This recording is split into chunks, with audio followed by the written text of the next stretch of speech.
Baik, Assalamualaikum warahmatullahi wabarakatuh. Saya Indri Eka Prawati, NPM 18003633. Di sini saya akan menjelaskan sedikit bagaimana pandangan Habermas terhadap belajar.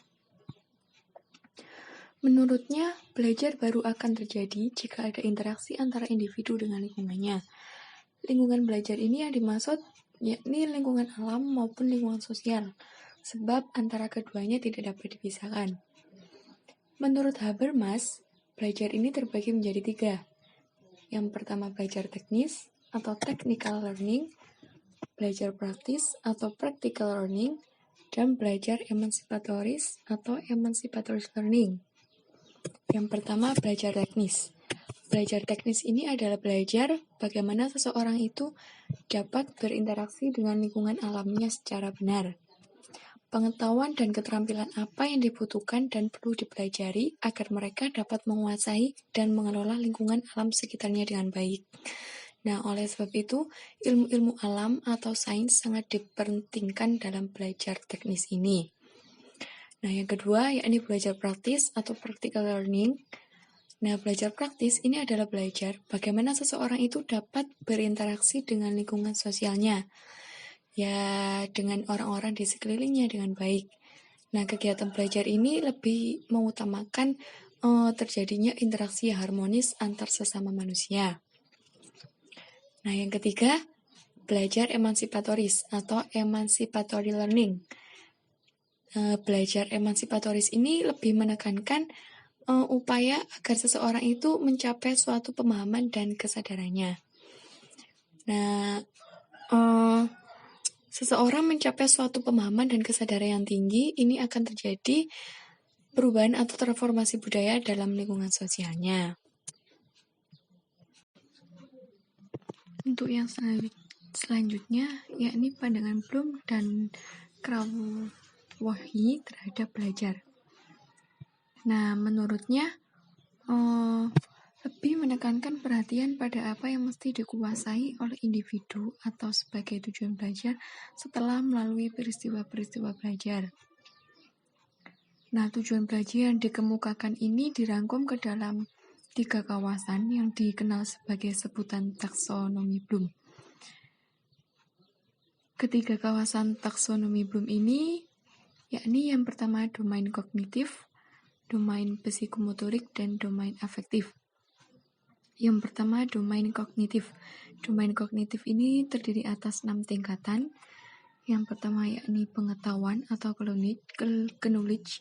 Pengetahuan di sini berisikan untuk mengenali dan mengingat peristilahan atau definisi atau gagasan atau fakta-fakta. Nah, yang kedua yakni pemahaman atau comprehension.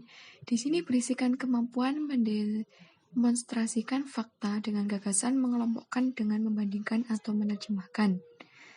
Yang ketiga aplikasi atau application. Di sini berisikan konsep untuk memecahkan masalah. Nah, jadi seseorang memiliki kemampuan untuk menerapkan gagasannya. Yang keempat analisis. Analisis di sini berarti menjabarkan suatu konsep. Jadi seseorang memiliki kemampuan untuk menganalisis informasi yang masuk, kemudian membagikan informasi tersebut. Yang kelima yakni sintetis.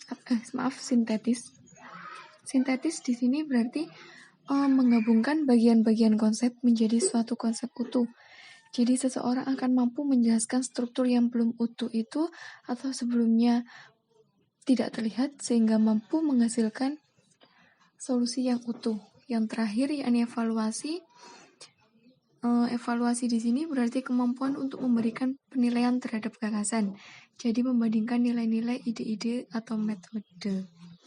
Tujuan aspek kognitif sendiri ini yakni menuntut siswa untuk menghubungkan dan menggabungkan ide atau gagasan yang dipelajari untuk memecahkan masalahnya. Domain yang kedua yakni domain psikomotorik. Domain psikomotorik ini meliputi gerakan atau koordinasi jasmani, motorik, dan fisik. Terdiri dari 5 tingkatan. Yang pertama peniruan. Peniruan berarti di sini menirukan gerakan. Terjadi ketika siswa itu mengamati suatu gerakan. Jadi siswa mulai memberi respon serupa dengan apa yang diamati. Tingkatan yang kedua yakni penggunaan. Penggunaan di sini menekankan perkembangan kemampuan mengikuti pengarahan, penampilan, gerakan-gerakan pilihan yang menetapkan suatu penampilan melalui latihan. Jadi menggunakan konsep untuk melakukan gerakan tersebut.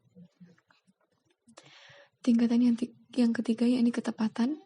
Ketepatan di sini berarti melakukan gerak dengan benar. Nah, jadi memerlukan kecermatan dan kepastian dalam penampilannya. Tingkatan yang keempat yakni perangkaian. Perangkaian di sini berarti melakukan beberapa gerakan sekaligus dengan benar. Jadi menekankan koordinasi suatu rangkaian gerakan dengan urutan yang tepat. Yang kelima yakni naturalisasi. Naturalisasi ini melakukan gerakan secara wajar. Domain yang ketiga yakni domain afektif. Domain afektif ini terdiri dari 5 tingkatan, yaitu yang pertama pengenalan. Pengenalan di sini berarti ingin menerima, sadar akan adanya sesuatu. Yang kedua merespon. Merespon berarti aktif berpartisipasi. Yang ketiga penghargaan. Penghargaan di sini berarti menerima nilai-nilai setia kepada nilai-nilai tertentu.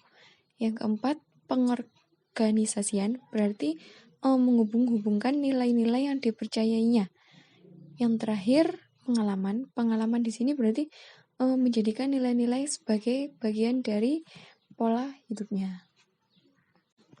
Nah, mungkin itu saja yang bisa saya sampaikan. Tidak banyak yang saya sampaikan, itu hanya intinya saja. Kurang lebihnya saya mohon maaf. Wassalamualaikum warahmatullahi wabarakatuh.